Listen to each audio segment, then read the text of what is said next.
नमस्कार लाडक्या बहिणींनो, मी निरंजन स्वागत करतो तुमचं सर्वांचं आपल्या युट्यूब चॅनलमध्ये। लाडक्या बहिणींनो, आता तुम्हाला ई केवायसी करायची आहे, परंतु ई केवायसी करण्यासाठी तुम्हाला कोणत्या कोणत्या डॉक्युमेंट, कुठल्या कागदपत्राची गरज पडणार आहे, तर या व्हिडिओमध्ये आपण संपूर्ण माहिती घेणार आहे। म्हणून हा व्हिडिओ तुम्ही शेवटपर्यंत नक्कीच बघा। हा व्हिडिओ बघितल्यानंतर तुम्हाला समजेल की ई केवायसी प्रोसेस कंप्लीट करण्यासाठी, पूर्ण करण्यासाठी तुम्हाला कुठल्या डॉक्युमेंटची गरज पडणार आहे।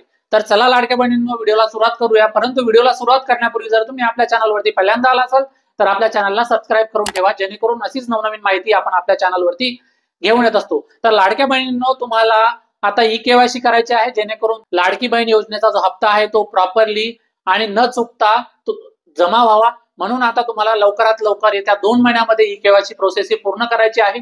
परंतु भरपूर अशा लाडक्या बहिणी आहेत की त्यांना एक प्रश्न असेल, त्यांच्या मनामध्ये एक प्रश्न निर्माण झालेला असेल, तर की ई केवायसी करण्यासाठी कुठले कागदपत्र त्यांना लागणार आहे। सगळ्यात पहिला डॉक्युमेंट त्यांना लागणार आहे की आधार कार्ड। तुमच्याकडे तुमचा स्वतःचा आधार कार्ड असणं खूप महत्वाचं आहे। आधार कार्ड म्हणजे आधार नंबर तुमच्याकडे असणं महत्वाचं आहे, आणि त्या आधार कार्ड सोबत तुमचा एक मोबाईल नंबर हा लिंक असणं खूप महत्वाचं आहे। तेव्हाच काय करू शकणार, तुम्ही ई केवायसी प्रोसेस पूर्ण करू शकणार। जो पण मोबाईल नंबर लिंक आहे तुमच्या आधार कार्ड सोबत, तो मोबाईल नंबर सुरू असला पाहिजे, तो बंद नसला पाहिजे, जेणेकरून तुम्हाला ई केवायसी करताना ओटीपी वगैरे जो रिसीव्ह मिळेल तो प्रॉपरली मिळावा। म्हणून एक लक्षात ठेवायचं आहे की तुमचा जो पण मोबाईल नंबर तुमच्या आधार कार्ड सोबत लिंक आहे तो सुरू असणं महत्वाचं आहे, तो बंद नसायला हवा।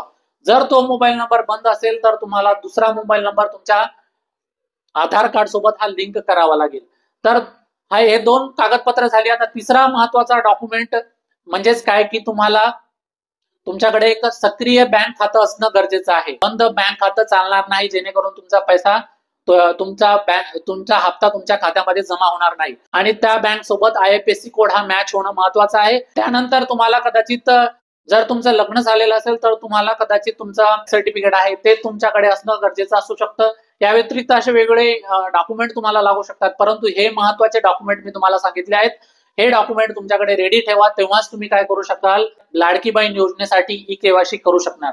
म्हणून ह्या सर्व गोष्टी महत्वाच्या आहेत। आधार कार्ड तुमचं असलं पाहिजे, आधार कार्ड सोबत तुमचा मोबाईल नंबर हा लिंक असणं महत्वाचं आहे, आणि जो पण मोबाईल नंबर तुम्ही लिंक केलेला आहे तो सुरू असला पाहिजे, जेणेकरून तुम्हाला ओटीपी रिसीव्ह होईल।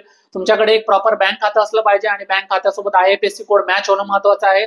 ह्या सर्व गोष्टी तुमच्याकडे असणं महत्वाचं आहे, तेव्हाच तुम्ही काय करू शकता, ई केवायसी प्रोसेस पूर्ण करू शकता। तर लाडक्या बहिणींनो, ही होती एक महत्वाची माहिती। जर हा व्हिडिओ तुम्हाला आवडला असेल तर या व्हिडिओला लाईक नक्कीच करा, आणि हा व्हिडिओ जास्तीत जास्त लाडक्या बहिणीपर्यंत नक्कीच शेअर करा, कारण तुम्हाला येत्या 2 महिन्यामध्ये ई केवायसी प्रोसेस पूर्ण करायची आहे, जेणेकरून तुम्हाला तुमचा हप्ता हा तुमच्या बँक खात्यामध्ये सुरळीत जमा होईल। धन्यवाद।